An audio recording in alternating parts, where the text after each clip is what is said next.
পয়লা April 2025 সকাল এখন 9:30। April ফুলের দিন, কিন্তু আমরা এখন এপ্রিল ফুল হচ্ছি না। আমরা রয়েছি দার্জিলিংয়ে এবং আমাদের 7 পয়েন্ট সাইট সিইংয়ের জন্য আমরা বেরিয়ে পড়েছি। দেখতেই পাচ্ছেন যে দার্জিলিংয়ের চড়াই ভেঙে আমাদের গাড়ি ধীরে ধীরে 7 পয়েন্টসের উদ্দেশ্যে এগিয়ে যাচ্ছে। 7 পয়েন্টসের ব্যাপারে বলে রাখা ভালো, 7টা পয়েন্টস আপনারা দেখবেন। তবে এখন আর 7 পয়েন্টস সেরকমভাবে নির্দিষ্ট কিছু নেই। এখন সবাই কাস্টমাইজ ট্যুর করে, কাজেই নিজের নিজের মতো করে 7 পয়েন্টস সাজিয়ে নেয়। আমিও আমার ট্যুরটাকে কাস্টমাইজ করে নিয়েছি এবং নিজের মতো করে সাজিয়ে নিয়েছি, কারণ ওই 7 পয়েন্টসের যে সমস্ত পয়েন্টসগুলো বলা থাকে সবকটা যে খুবই দর্শনীয় সেরকম ব্যাপার না। অন দ্য ওয়েতে পড়ে বলে এইসব 7 পয়েন্টস, 3 পয়েন্টস, 2 পয়েন্টসের ব্যাপার। সব থেকে ভালো হচ্ছে যদি আপনারা পার্সোনাল গাড়ি হায়ার করেন, তাহলে ট্যুরটাকে কাস্টমাইজ করে নিন, যেটাকে বলা হয় মিক্স। আমি যেমন একটা মিক্স ট্যুর সেট করে নিয়েছি, যার মধ্যে আমরা যাব জাপানিজ পিস প্যাগোডা, যেমন যাব ডালি মনাস্ট্রি, যে মনাস্ট্রিটা ইন জেনারেল কেউ যায় না, সেই ডালি মনাস্ট্রি আমরা যাব। এবং তারপরে আমরা রোপওয়ে দেখব। তারপরে আমরা একটা টি বাগান, আগে দার্জিলিংয়ে যারা টি গার্ডেন ঘুরতেন তারা হ্যাপি ভ্যালি টি গার্ডেনে ঘুরতেন, কিন্তু এখন আর হ্যাপি ভ্যালিতে নিয়ে যাওয়া হয় না, গাড়ি ধীরে ধীরে নিচের দিকে নামছে, দেখুন রাস্তাটা। তো যাই হোক, এখন রঙ্গিত ভ্যালি টি এস্টেট দেখানো হয়, সেটাও আমরা দেখব। এবং তারপরে আমরা দেখব তেনজিং রকের সঙ্গেই আপনারা পাবেন গম্বু রক। সে দুটোকে দেখে নেওয়ার পরে গাড়ি আমাদেরকে নিয়ে যাবে হিমালয়ান মাউন্টেনিং ইনস্টিটিউটের সামনে। তারপরে আমরা যাব পদ্মজা নাইডু জুয়ে, যেটা দার্জিলিং জু নামে পরিচিত, এবং যেখানে আমরা দেখব রেড পান্ডাকে, এবং আমরা দেখব হিমালয়ান মাউন্টেনিং ইনস্টিটিউট এবং তার মিউজিয়ামকে, এবং তারপরে আমরা ধীরে ধীরে ব্যাক করব। এটাই মোটামুটি আমাদের প্রোগ্রাম সেট হয়ে আছে।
আমি এখন রয়েছি দার্জিলিংয়ের বিখ্যাত জাপানি বৌদ্ধ মন্দিরের দোতলাতে। যখন আপনারা 7 পয়েন্ট বা মিক্স পয়েন্ট ট্যুর করবেন, তখন অবশ্যই আপনারা ওয়ার্ল্ড পিস প্যাগোডা এবং জাপানি বৌদ্ধ মন্দির দর্শন করবেন। ভ্যাগাবন্ড কলিংয়ের টিম এখন রয়েছে দার্জিলিংয়ের বিখ্যাত জাপানিজ বুদ্ধিস্ট টেম্পেলে, এবং জাপানিজ বুদ্ধিস্ট টেম্পেল দর্শনের পরে আমরা এগিয়ে যাব ওয়ার্ল্ড পিস প্যাগোডার সামনে। এটা হচ্ছে জাপানিজ বুদ্ধিস্ট টেম্পেল, দেখে নিন, যার ভেতরটা এইমাত্র আমরা ঘুরে এলাম। অসাধারণ সেই সুন্দর মন্দির। চলুন এবার ধীরে ধীরে ওয়ার্ল্ড পিস প্যাগোডার দিকে এগিয়ে যাই। দার্জিলিংয়ের বিখ্যাত ওয়ার্ল্ড পিস প্যাগোডা বা বিশ্ব শান্তি স্তূপের সামনে।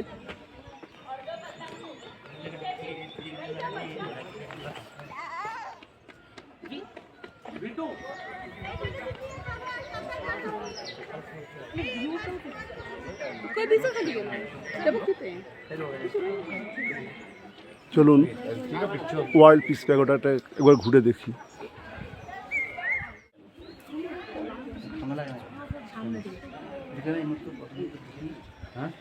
তাই কেমন দেখছিস রিম, কেমন দেখছিস? এটা কি? Piece pagoda, world piece pagoda. আমরা এখন ওয়ার্ল্ড পিস প্যাগোডার সামনে, এবং সামনেই দেখুন গৌতম বুদ্ধের সেই অপাবৃদ্ধ সেই সুন্দর মুখ, যে মুখের দিকে তাকিয়ে সমস্ত দুঃখ কষ্ট মানুষজন ভুলে যায়।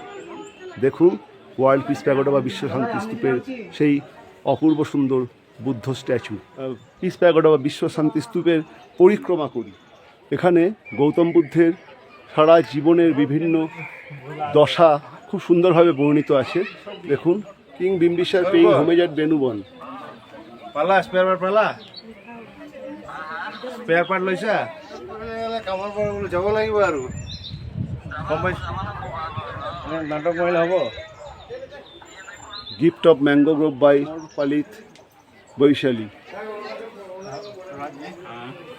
গৌতম বুদ্ধের মহাপরিনির্বাণের মূর্তি দেখুন।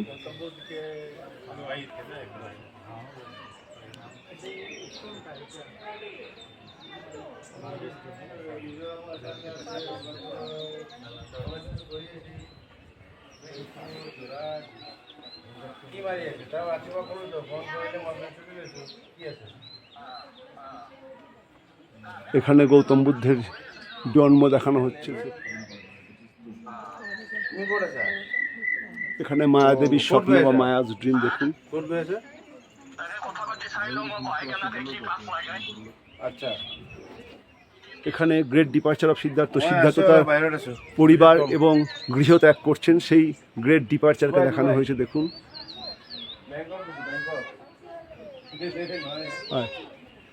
এখানে সিদ্ধার্থের সমাধি বা মেডিটেশনকে দেখানো হয়েছে, সেটাকে দেখানো হয়েছে দেখুন।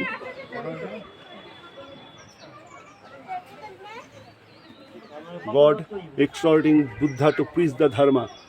ভগবান বুদ্ধকে ধর্ম প্রচারে ভগবান যেন নির্দেশ দিচ্ছেন সেই দৃশ্য। এবং এখানে বুদ্ধের ধর্ম প্রচার বা সারমন।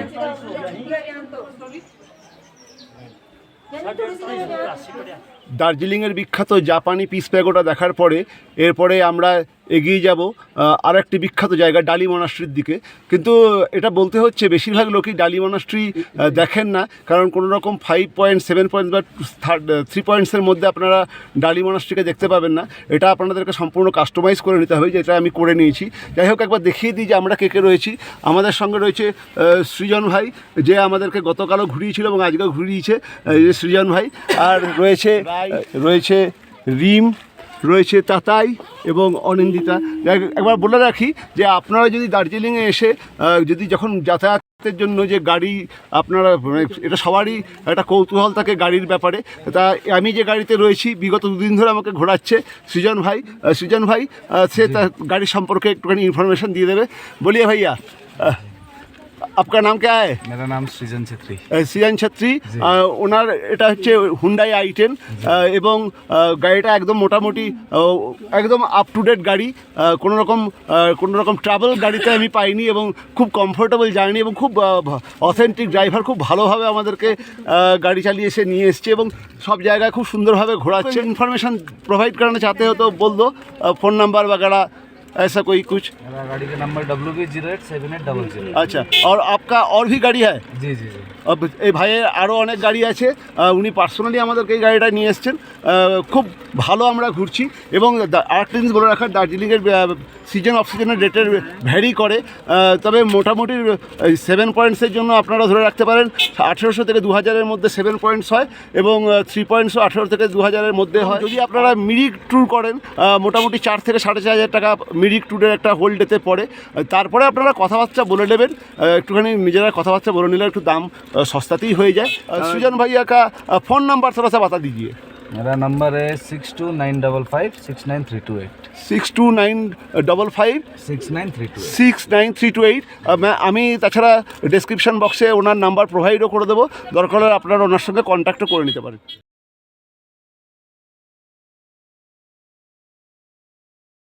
দ্রুক সাংনাগ চোলিং মনাস্ট্রি, যা ডালি মনাস্ট্রি বলে বিখ্যাত। আমরা সেই ডালি মনাস্ট্রির সামনে। সোমবার দিন বন্ধ থাকে। দেখুন, visiting time for monastery 7 AM to 4:30 PM, lunch time 11:30 AM to 12:30 PM, Monday close.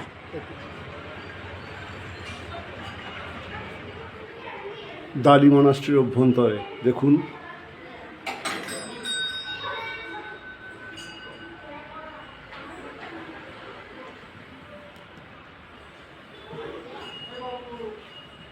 এগুলো সব দেখছেন, এগুলো হচ্ছে প্রেয়ার হুইল বা ধর্মচক্র। আমরা সেই প্রেয়ার হুইল যে ঘরে রয়েছে সেই ঘরেতে আছে।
বিখ্যাত দালি মনাস্ট্রি।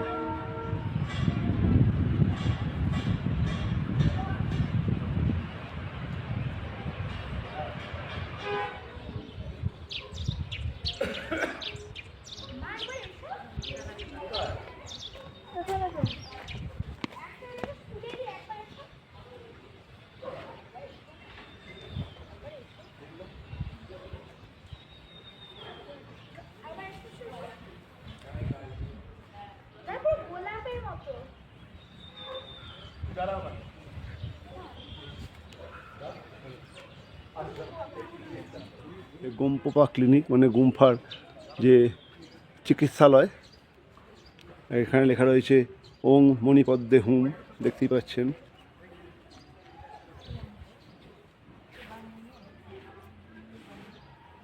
ডালি মনাস্ট্রির অভ্যন্তরে এই ফুলের গাছটিকে দেখুন, কি অপূর্ব এই ফুলের গাছটি।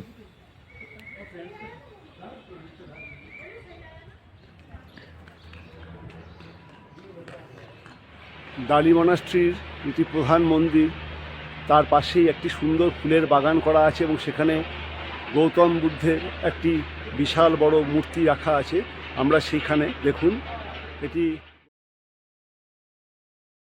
দার্জিলিংয়ের বিখ্যাত রামকৃষ্ণ মিশন। এখানেতেই ভগিনী নিবেদিতা শেষ নিঃশ্বাস ত্যাগ করেছিলেন। সেই বিখ্যাত রামকৃষ্ণ মিশনের সামনে আমি দেখুন, এখানে দেওয়া আছে ভগিনী নিবেদিতার একটি ছবি।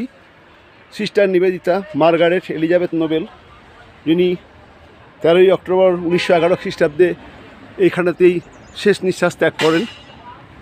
চলুন এবার দেখে আসি।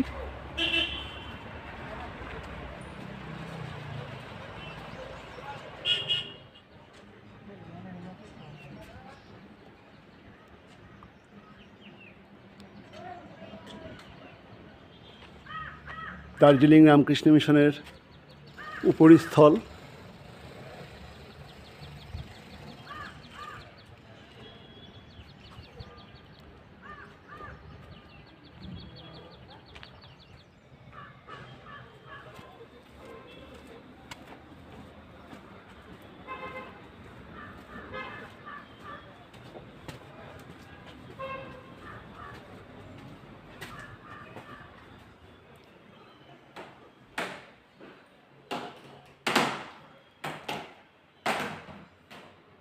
দেখুন, এখানেই সিস্টার নিবেদিতা শেষ নিঃশ্বাস ত্যাগ করেছিলেন।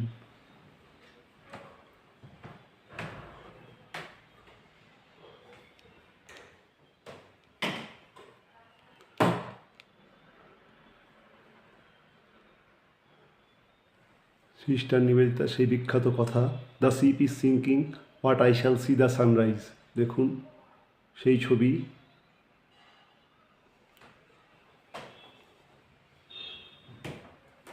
এটি হচ্ছে ইউনিভার্সাল প্রেয়ার হল।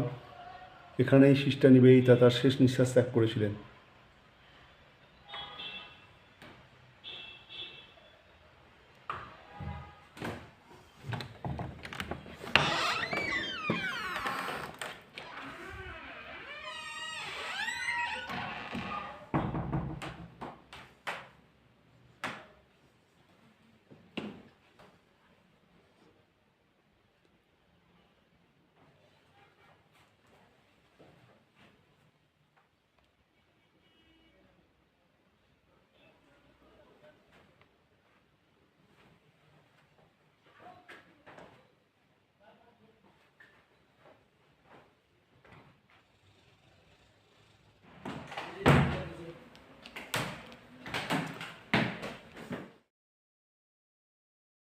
দেখুন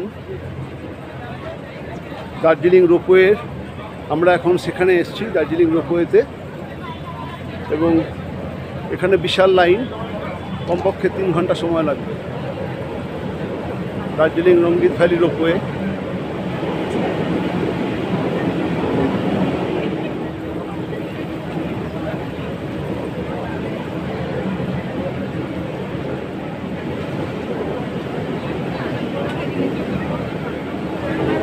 দেখুন একটি লোক ছাড়ছে।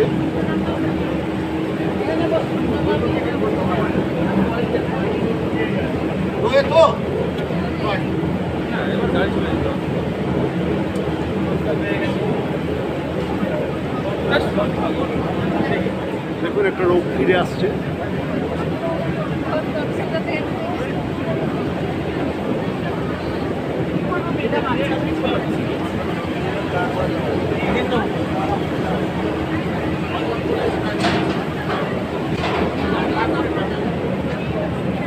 চলুন ধীরে ধীরে সামনের দিকে এগোই, কারণ এই 3 ঘন্টা এখন দাঁড়িয়ে আমাদের সেই সময়টা নাই।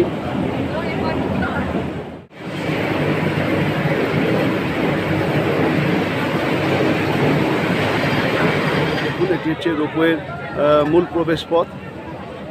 রোপওয়ে চাপার জন্য আপনাদেরকে এইখান থেকে টিকিট করে, এটা আমি টিকিট কাউন্টারের সামনে দাঁড়িয়ে আছি, এখান থেকে টিকিট করে আপনাদেরকে রোপওয়ের জন্য লাইন দিতে হবে। আজকে প্রচণ্ড ভিড়। আমি টিকিট কাটতে গেলাম, বললো ঘন্টা 3 সময় লাগবে।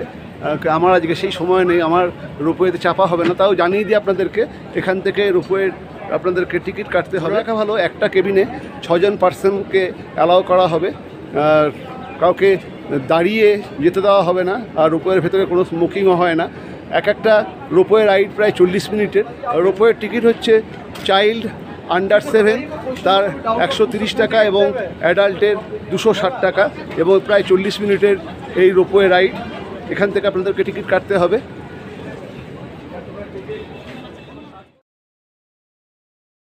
করতে আমরা চলে এসেছি আমাদের পরবর্তী আকর্ষণ, চা বাগানে। দেখুন এটি হচ্ছে চিত্রে, বিখ্যাত চিত্রে, সেই চিত্রের যে চা বাগান, আমরা সেখানে চলে এসেছি। আগে হ্যাপি ভ্যালি টি এস্টেটকে দেখানো হতো, কিন্তু এখন 7 পয়েন্টসের মধ্যে হ্যাপি ভ্যালি টি এস্টেটকে দেখানো হয় না, কারণ রাস্তা অত্যন্ত খারাপ। তার বদলে এই রঙ্গিত টি গার্ডেন, যেটা চিত্রে বাজারের ঠিক পাশেই অবস্থিত, সেই রঙ্গিত টি গার্ডেনকে দেখানো হয়। চলুন আমরা এই রঙ্গিত টি গার্ডেনকে একটুখানি ঘুরে আসি। এই পথ দিয়ে নামতে হবে।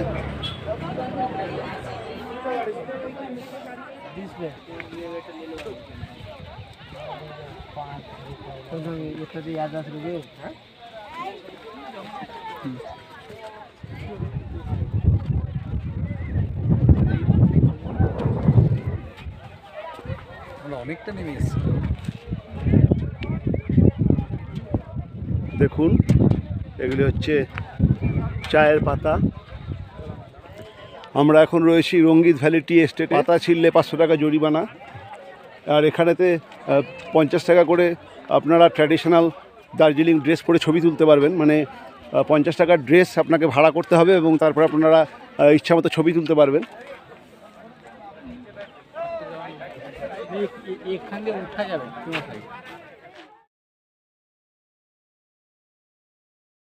এখন রয়েছি বিখ্যাত তেনজিং রকের সামনে। দার্জিলিংয়ের বিখ্যাত তেনজিং রক এবং তার পাশেই রয়েছে গম্বু রক। এই দুটিতে যারা প্রাথমিকভাবে পাহাড়ে ওঠার ট্রেনিং নেন, তারা তেনজিং রক এবং গম্বু রকেতে এসে একটুখানি মাউন্টেনিয়ারিংয়ের কোর্স শেখেন। দেখতে পাচ্ছেন এখানে রোপ ঝোলানো আছে, এই রোপে করে আপনারা তেনজিং রকের উপরে উঠতে পারবেন, এবং পাশেই রয়েছে গম্বু রক, সেখানেও আপনারা ইচ্ছা করলে ট্রেক করে উঠতে পারেন। দেখুন তেনজিং রক, এটি দার্জিলিংয়ের 7 পয়েন্টসের একটি অন্যতম দ্রষ্টব্য এই তেনজিং রক, এবং পাশেই রয়েছে ওইদিকে দেখতে পাচ্ছেন উপরে HMI বলে লেখা রয়েছে, ওটি হচ্ছে গম্বু রক। তেনজিং রক এবং গম্বু রকে যারা প্রথম পাহাড়ে চড়ার অভিজ্ঞতা অর্জন করতে চান, যারা মানে একদমই পাহাড় চড়া সম্পর্কে যাদের কোনো আইডিয়া নেই, কিন্তু প্রথম কিছু অভিজ্ঞতা সঞ্চয় করতে চান, তারা এই তেনজিং রক এবং পাশের গম্বু রকেতে গিয়ে একটুখানি মাউন্টেনিয়ারিং করতে পারেন। দেখুন এটি হচ্ছে তেনজিং রক। এখানে 50 টাকার বিনিময়ে আপনারা এই তেনজিং রকটিকে চড়তে পারবেন। 50 টাকা করে আপনাকে এই সমস্ত হেলমেট এবং গ্যাজেটসগুলো দেবে। 50 টাকার বিনিময়ে আপনারা একবার তেনজিং রকে চড়তে পারবেন। দেখুন একজন উঠছে। বাবাজি করবেন দুজনে?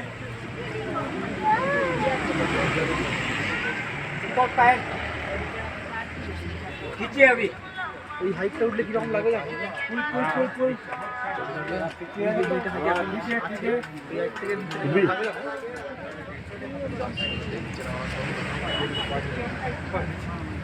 নিচে নামাটাই বেশি কঠিন।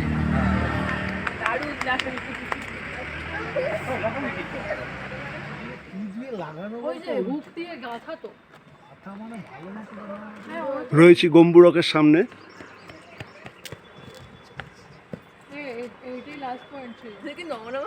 হ্যাঁ ভাই, টেনশনে আমার হার্ট অ্যাটাক হয়ে যেত আর কি। আমি যেটা বলছিলাম সেটা হচ্ছে গিয়ে এটা আমার তেনজিং রকের পাশেই গম্বু রকের অবস্থান, যেখানেও আপনারা 50 টাকার বিনিময়ে এই পাহাড়ে উঠতে পারবেন এবং প্রাথমিক পাহাড়ে ওঠার যে আনন্দ এবং যে উত্তেজনা সেটা আপনারাও সঞ্চয় করতে পারেন। কাজেই অলওয়েজ ট্রাই তেনজিং রক আর গম্বু রক।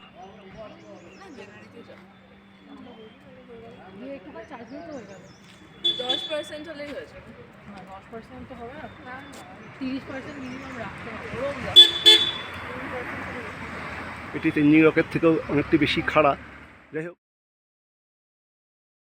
আমরা চলে এসেছি আমাদের শেষ পয়েন্ট। এখানে একই সঙ্গে 3টে পয়েন্ট রয়েছে। প্রথম পয়েন্ট হচ্ছে পদ্মজা নাইডু জুলজিক্যাল পার্ক এবং দ্বিতীয়টি হচ্ছে হিমালয়ান মাউন্টেনিং ইনস্টিটিউট এবং তার ভেতরেতে একটি মিউজিয়াম রয়েছে এবং আপনাকে এখানে একসঙ্গে 110 টাকার একটি টিকিট কাটতে হবে এবং সেই টিকিটটির বিনিময়ে আপনারা একই সঙ্গে Himalayan mountaineering institute, Padmaja Naidu zoological park এবং মিউজিয়াম দেখতে পারবেন। চলুন দেখি।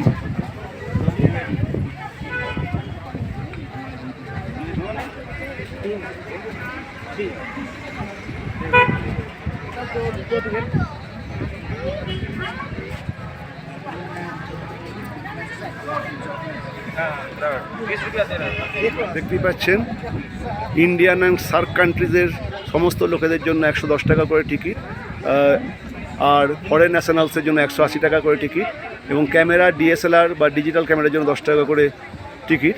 আর 6 বছরের উপরে সবারই টিকিট লাগবে, 6 বছরের নিচে লাগবে না। সকাল 8:30 থেকে 4টে পর্যন্ত টিকিট বিতরণ করা হয় এবং সকাল 8:30 থেকে 4:30 পর্যন্ত এই জুলজিক্যাল পার্ক এবং হিমালয়ান মাউন্টেনিং ইনস্টিটিউট খোলা থাকে। চলুন আশেপাশটা একবার দেখে নিই।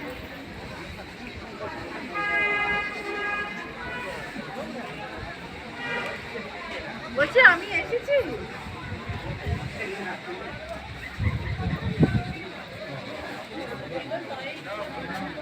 পশ্চিমবঙ্গের রাজ্যপাল শ্রীমতী পদ্মজা নাইডুর স্মৃতির উদ্দেশ্যে ভারতের প্রধানমন্ত্রী শ্রীমতী ইন্দিরা গান্ধী কর্তৃক এই জুটি উৎসর্গীকৃত হয়েছে। দেখুন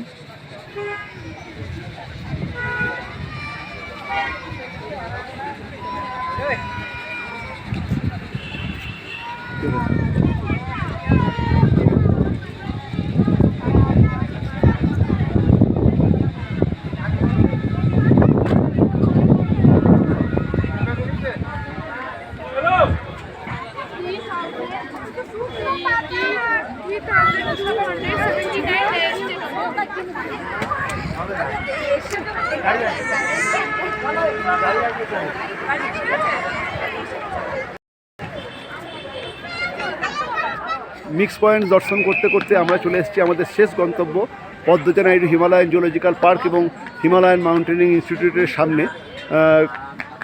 এটাই আমাদের শেষ পয়েন্ট, কিন্তু যেটা খুব দুঃখের সঙ্গে জানাতে হচ্ছে সম্ভবত আমরা এর ভেতরে আর প্রবেশ করতে পারবো না, কারণ অলরেডি এখন বাজে 3:50 আর 4:30 সময় পদ্মজা নাইডু জুলজিক্যাল পার্ক এবং হিমালয়ান মাউন্টেনিং ইনস্টিটিউট দুটোই বন্ধ হয়ে যাবে। সবথেকে বড় কথা 4:30 সময় আমাদের ফেরার গাড়িও রয়েছে। কাজেই এবারে আমাদের মানে পয়েন্টসে আসা হলো, কিন্তু পয়েন্টসের ভেতরে ঢুকে সম্ভবত আর দেখা হয়ে উঠবে না। রিমের খুব মন খারাপ, কিন্তু মন খারাপ আমারও, কিন্তু আমাদের বাকি সমস্ত পয়েন্টস ঘুরতে ঘুরতে অনেকটা সময় লেগে গেল। তারপরে জলখাবার খেতে বেশ কিছুটা সময় লেগে গেছে। আজকে আমাদের ফিরতে হবে, কাজেই এখান থেকে আমাদের ফিরে যেতে হবে। আমরা পয়েন্টসটা এলাম, আমরা Padmaja Naidu Himalayan zoological park এবং হিমালয়ান মাউন্টেনিং ইনস্টিটিউটে ঢুকেছি, কিন্তু এবারে আর সেই সময়টা হচ্ছে না। যাই হোক, আপনারা যারা আসবেন তারা অবশ্যই এই দুটোকে দর্শন করেন এবং প্রথমেই দর্শনের জন্য এই পয়েন্ট দুটোকে রাখলে আলটিমেটলি এগুলো দেখতে সময় লাগে, সেই সময়টা পাওয়া যায় না। কাজেই প্রথমের দিকেই এই পয়েন্টগুলোকে রেখে